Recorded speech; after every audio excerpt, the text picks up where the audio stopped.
Hey everyone, this is my reaction to the 11th episode of Zombieland Saga Season 2, Revenge. And last episode, things really kinda, escalated.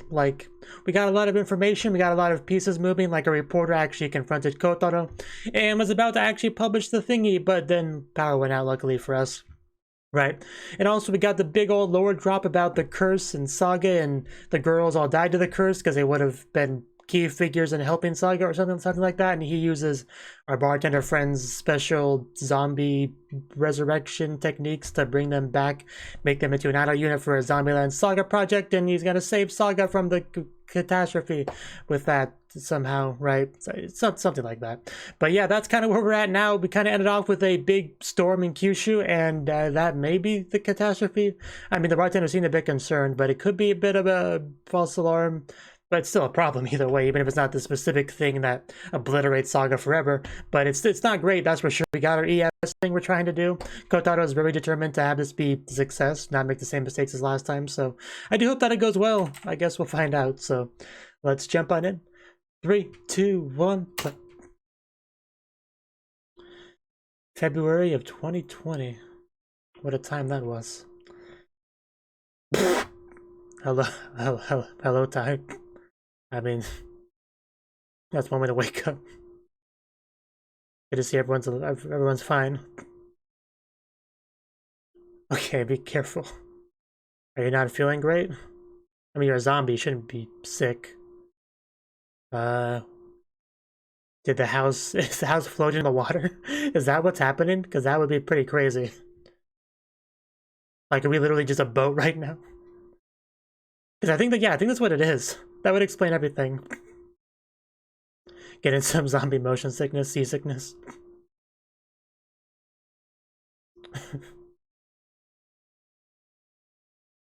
I'm waiting for her to go outside to confirm, but... And... she definitely seems concerned about something. And there we go. Yep, we are a boat. Like a ghost ship and a ghost house combined into one existence. Yeah, I don't know how, this is not gonna make it easy to get to our performance. Yeah, zombies probably can't drown. We so nandesu now. Having fun up there? Yeah, there is a storm, alright. Yeah, this is definitely gonna put a damper on our plans.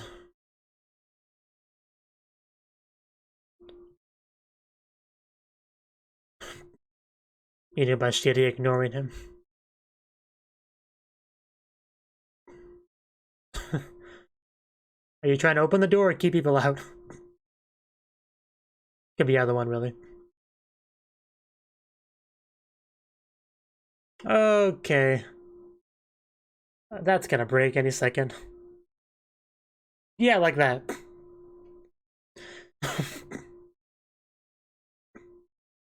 Well, I mean, things could always be worse.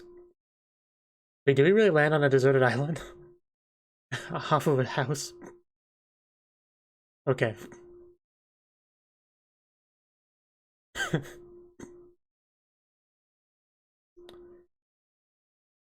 That's exactly what we need.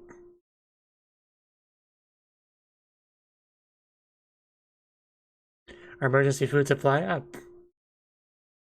Oh no. Yeah. I mean, the house never looked that sturdy to begin with, but geez. Still our home base. Uh...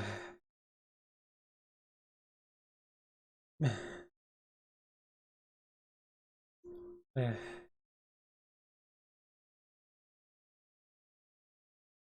at least we get out of it first, but damn, yeah, all our memories were in there.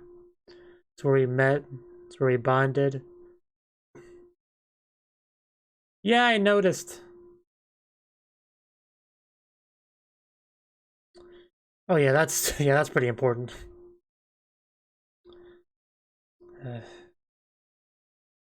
Yeah, that's one way to put it. This is pretty bad. I think Windows Explorer just crashed on my computer too to make matters worse.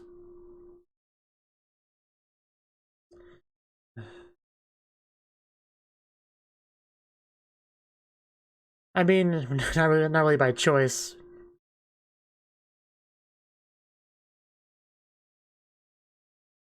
Oh my god, computer, just stop it. Yeah, our life together took a bit of a hit.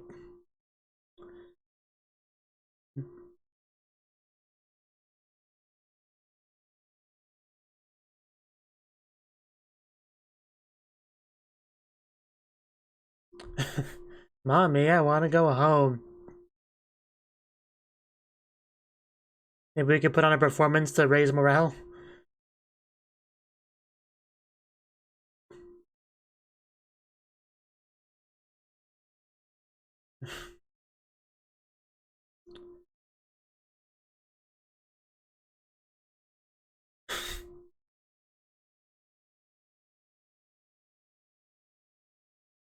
Ooh, cardboard. Don't spoil us too much.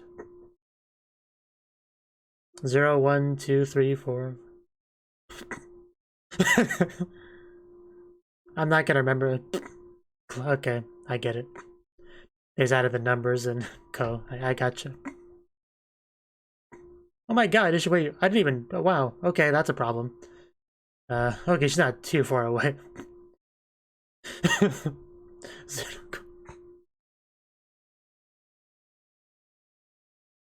Zetoko, that's actually kind of a cute name. Well, I think she needs that I type. Man, she's understanding.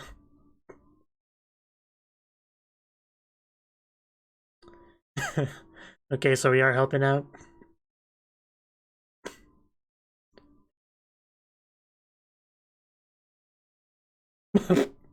uh, okay.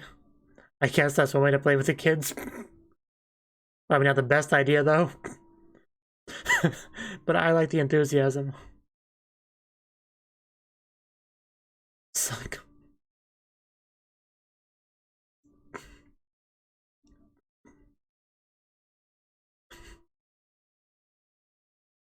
Wow, you seriously just almost let it slip that easily.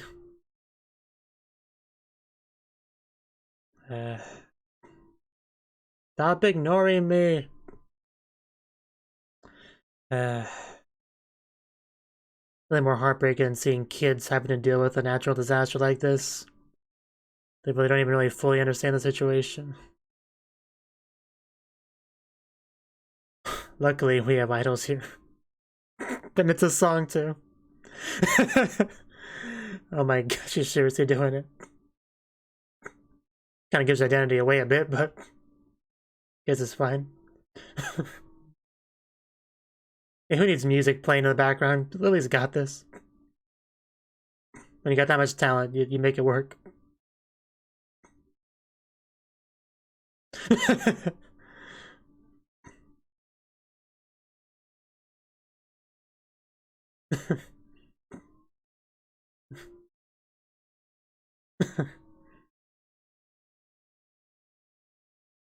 Aren't you glad you're in the same shelter?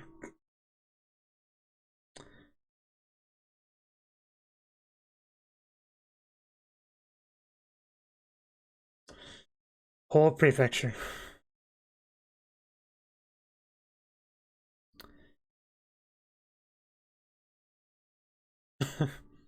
Nobody ever listens, though.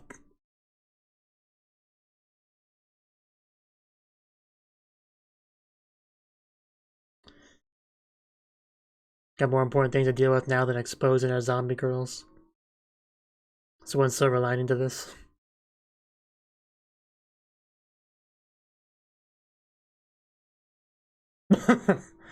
Okay.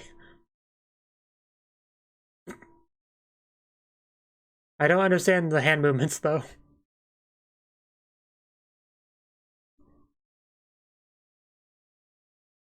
It's a very odd sleepover, but...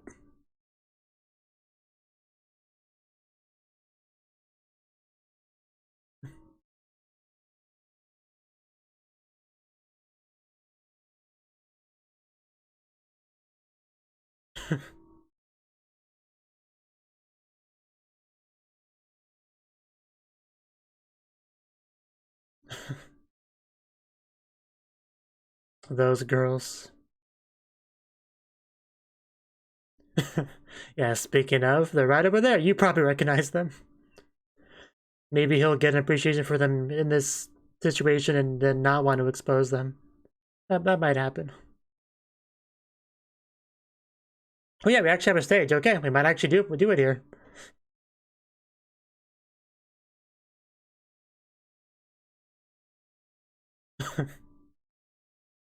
Here we go. Again, no background music, but that's to be expected.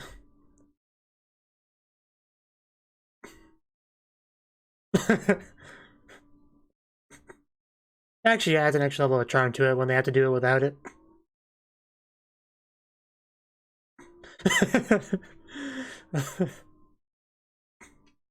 I think they're enjoying themselves watching it.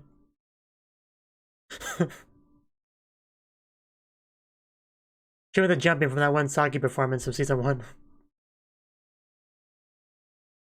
That's all I wanted.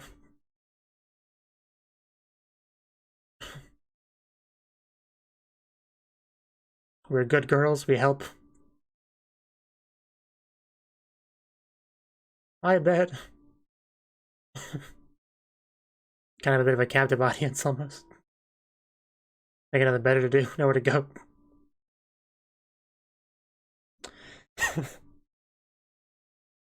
That was a great answer. Yeah, what do you think about this man?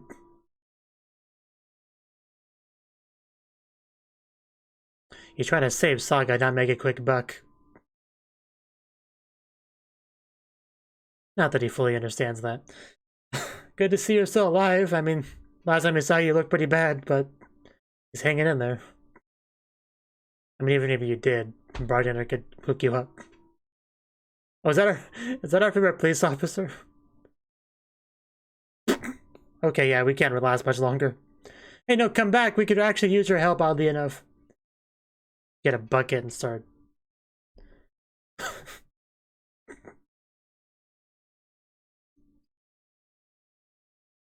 Okay, so we actually got him out.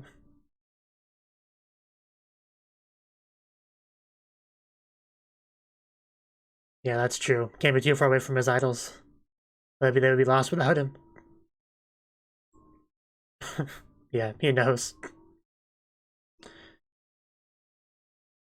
They're already doing pretty good on that front.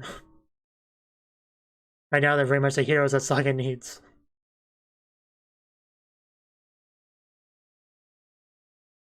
Oh, I was actually just about to comment on the fact that didn't they say they didn't have makeup? I was just about to say that. But yeah, it seems like that may be an issue soon. Like, current makeup's gotta run out eventually. I gotta wear makeup, but I think that's how it works. You have to reapply it occasionally. Okay, it's an insert song? I'll take it.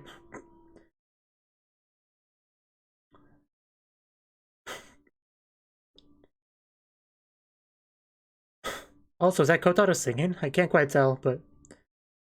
I mean, it's definitely not the girls, but...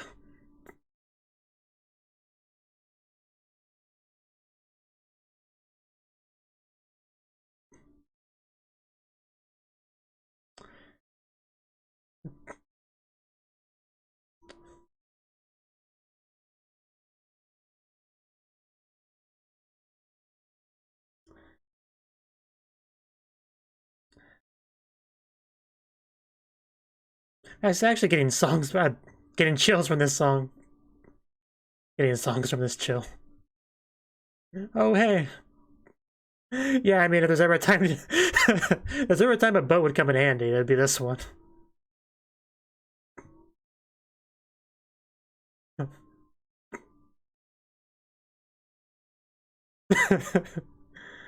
They're adorable. Uh, yeah.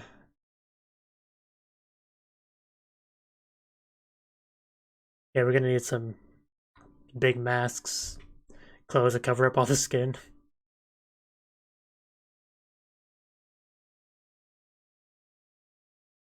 But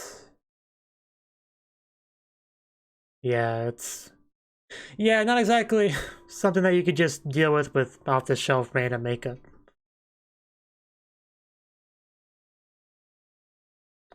Maybe you could just tell them that you're looking kind of pale because you're stressed out about the situation. That might work. I believe that.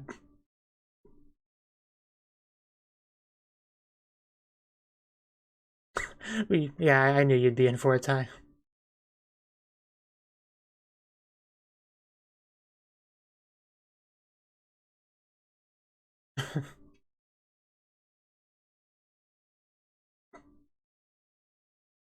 Yeah, you break in, you know, how like in a zombie apocalypse, usually people break into houses and stuff for supplies, but now it's the zombies that do it. That'd be funny. Oh, maybe, yeah, we could just paint our faces. Yeah, we could do that. Didn't even think about that, but yeah, that could work. Just.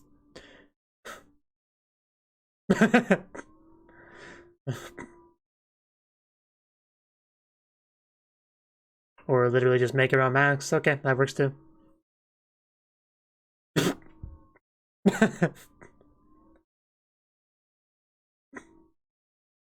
I may have taken it in a slightly wrong direction, but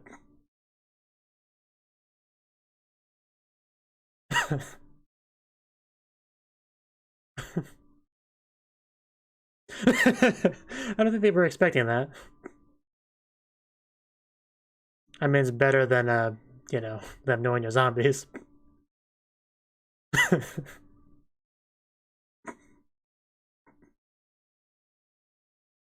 So I think it would have been funny if they just literally painted their faces, but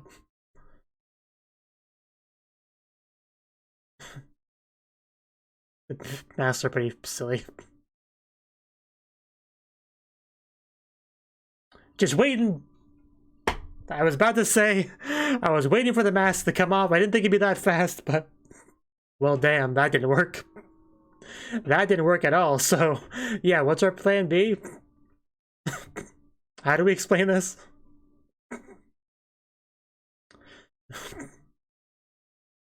You go with my plan. Just say that you're not feeling well.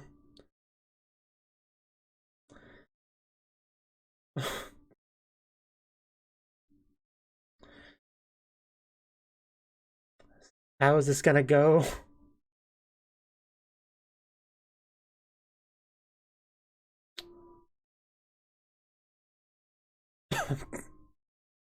Okay. I mean, they did a while ago. Well, that's just prejudice. Not all hashtag not all zombies. They're bitey. They're bitey.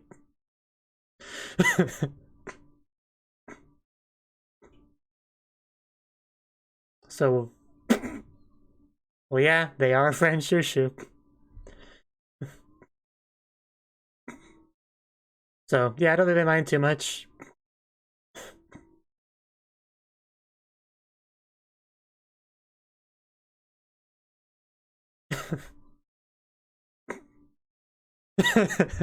Yeah, that's pretty much the best thing we could do. Just pretend like this is the makeup. Going for some zombie cosplay. Uh,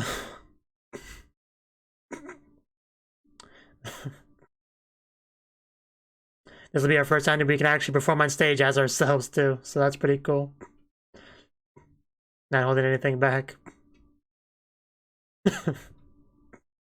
For this day, we are truly our Zombieland Saga.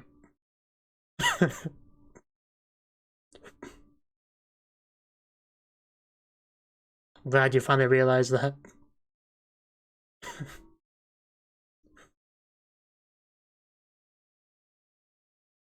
Oh, where did you come from? Give him a heart attack.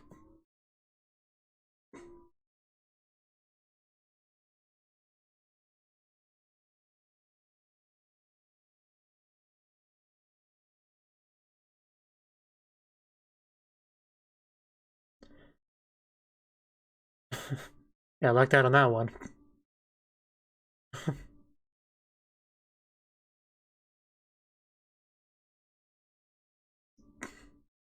Yeah, let's do it better next time.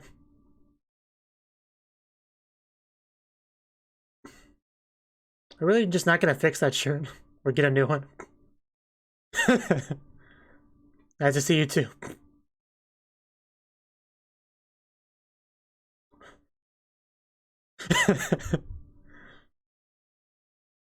Tell him, Ty.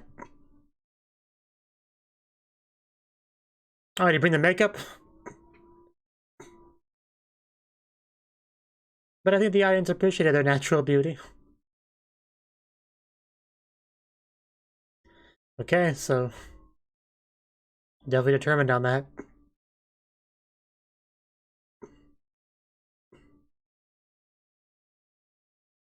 I like the transition back and forth. That's cool.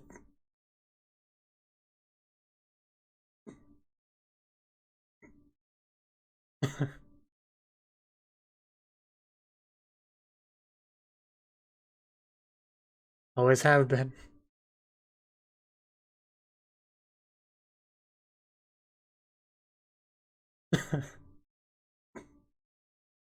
Kids are just so freaking adorable.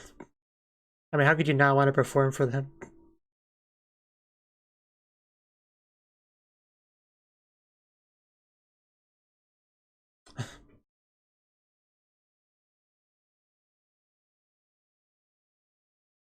Risking it all. Don't ruin the moment.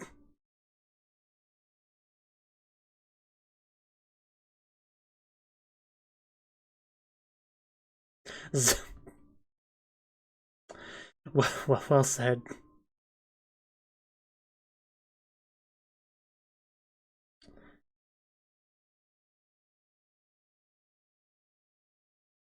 Thank you for...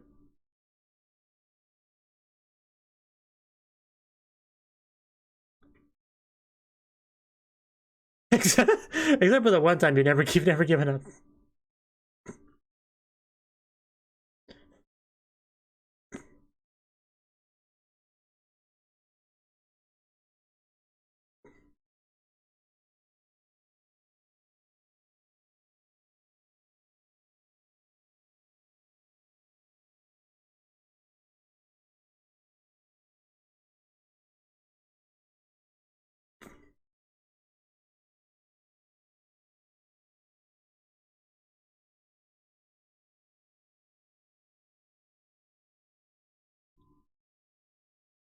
Is a thank you coming or... Okay, here we go.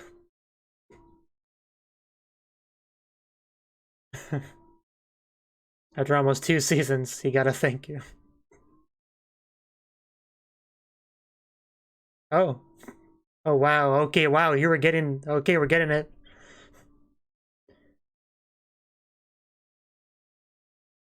Matter who hates me for it.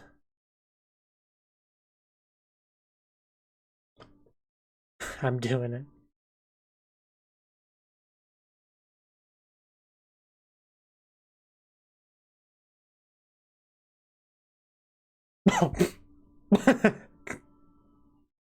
Okay, Kabadon. Damn. The boy just ran up the stairs to do a Kabadon.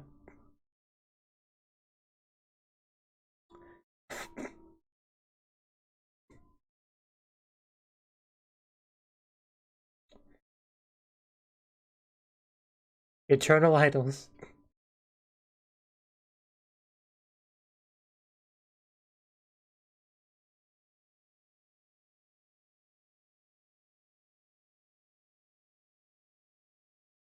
Oh, okay.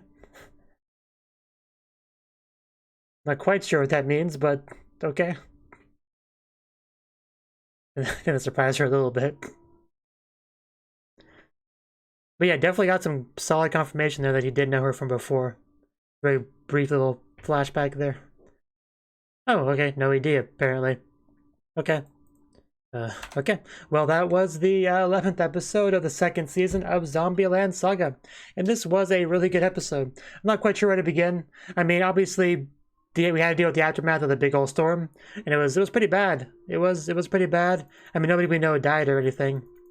So it's not as bad as it could have been, but We did lose the house. I mean, the house we've been in since like season 1, episode 1, that we've grown together as an individual idols, as a unit, bonded, friendship building.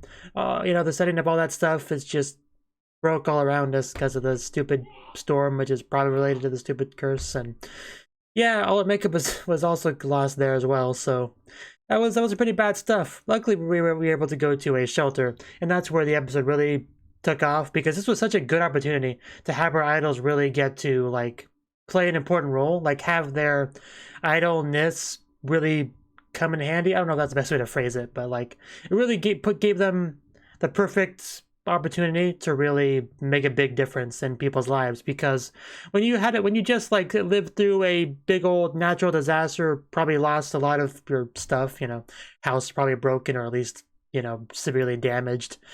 Like it's one of those things where you hit a really low point, obviously. So in idols, and their thing is all about, you know, cheering people up, making people happy, getting that tension, that all back up, right? That's something idols are good at doing. So being stuck in like a shelter, it sucks, but when you're there with some wonderful idols, it's not too bad. It actually is it can actually raise your mood quite a bit, especially when it came with the kids, because, you know, they're obviously having a pretty bad time, but now they have people to watch on stage, you know, perform for them, and they get to be all happy and cheerful and just have a great time. And it's not even the only thing that the girls did. Obviously, did any kind of odd jobs they need to get done. Like, they just made a really big difference, for sure. And that probably does a good job of kind of like reinvigorating their motivation to be idols, you know, because it was all about like helping, saving Saga, right? So this episode was a good chance to do that. And we also had a reporter dude, who seemed to gain a bit more respect for them as well, because he didn't really truly understand the situation like he thought he did. He just like, hey, Kotaro, he just, for a quick buck, you know, resurrects these girls, makes them an idol unit, you know, and I'm going to expose them all. But now we get to see more firsthand kind of what the situation is like, get a better understanding of it. It seems to have some effect on him, for sure. So that was one bit of good that came out of this. But yeah, the first big conflict they ran into in the episode was the fact that their makeup was kind of breaking down. So we had to figure out exactly what we were going to do about that. So, I mean, we tried like a different, regular, more standard makeup. Wasn't good enough. Wasn't good enough as expected. And then we made these like clay dolls, which also didn't work because we didn't do it right in the middle of stage. They just shattered. At that point, it was kind of a good time to panic, but luckily, we didn't have to, because, I mean, realistically speaking, most people aren't going to assume you're actual zombies, right? Even if you show up on stage looking like zombies, they'll just assume it's, you know, costume or makeup or something, right? Like, the average rational person is not going to just assume you've been hiding the fact that you were zombies this whole time, right? So that's a big advantage they have to leverage. I mean, even the kids didn't really buy it because they weren't acting zombie-ish, right? Zombies are meanies that eat brains and bite, and they're nice, good girls, so they couldn't possibly actually be zombies. I like how that was their rationalization for why they're not zombies, not the fact that zombies aren't real or anything, right? That's just such a kid way of looking at things. That was pretty funny. The best thing about that, though, was the fact that they actually had their first chance to actually perform on stage without any makeup, just as themselves, and have the audience have a good time, right? So that was great to get, for sure. The masks were kind of funny, though. Like, I almost kind of wish they wore them a bit longer. They were pretty funny. Like, what I thought would happen when they would be like halfway through the performance before they like fell off or broke or something, but it was like right away. So just goes to show how crappily those were made, which certain someone did not let that go. They just kept talking about that. Also, yeah, I kind of commented a little bit on the episode, but I love the back and forth we got between Kotaro and all the girls when he was doing their makeup. Just, I don't know. I don't have anything else to expand on that exactly, but just because it was a chance to like have some very close one-on-one FaceTime with each of the idols, right?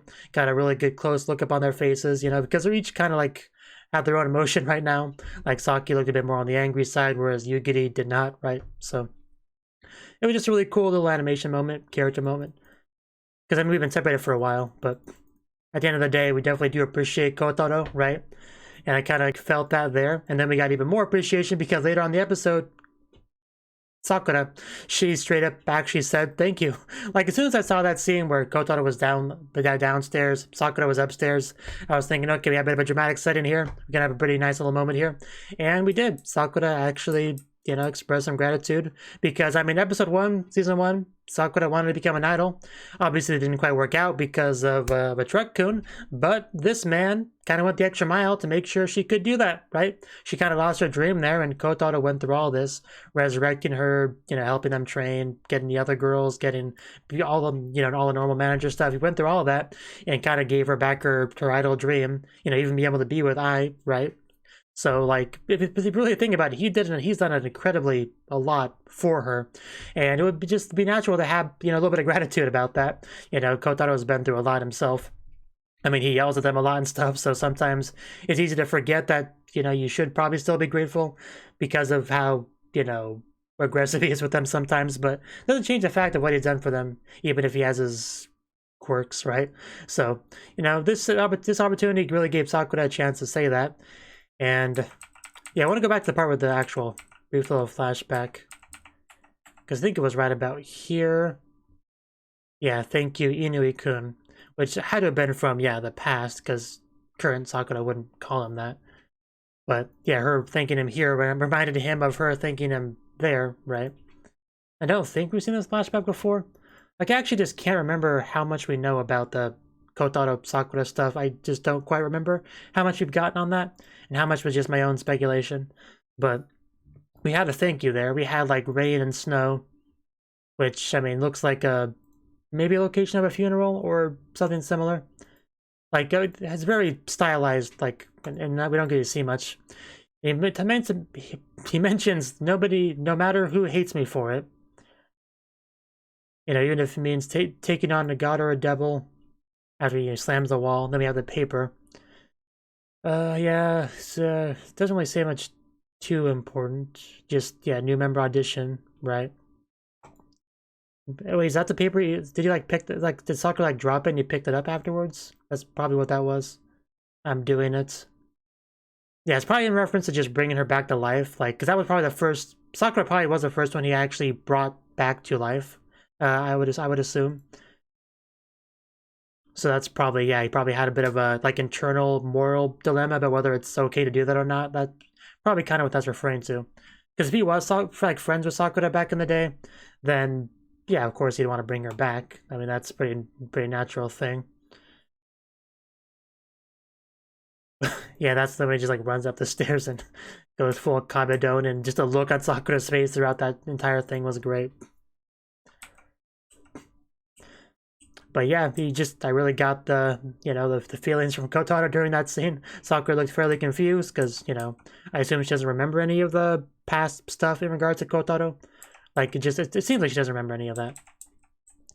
So, as a result, they're probably not quite on the same page as far as certain things go. But he's definitely fired up. He's definitely determined. Still doing the EFS thing. And it doesn't even stop there. As you said, you know, we're shooting for the moon. And I think that's about everything I had to say on the episode. It was definitely a really good one. A lot of good stuff, for sure. And we have, like, one left. Just one episode left, and will be end of season 2. Hopefully it goes well. Hopefully, right? That's kind of what I'm hoping for. But yeah, that's really all I got to say. So thank you for watching. I hope you click the like button if you enjoyed the video and support me on Patreon, and I hope to see you in the next episode. Until then, bye-bye.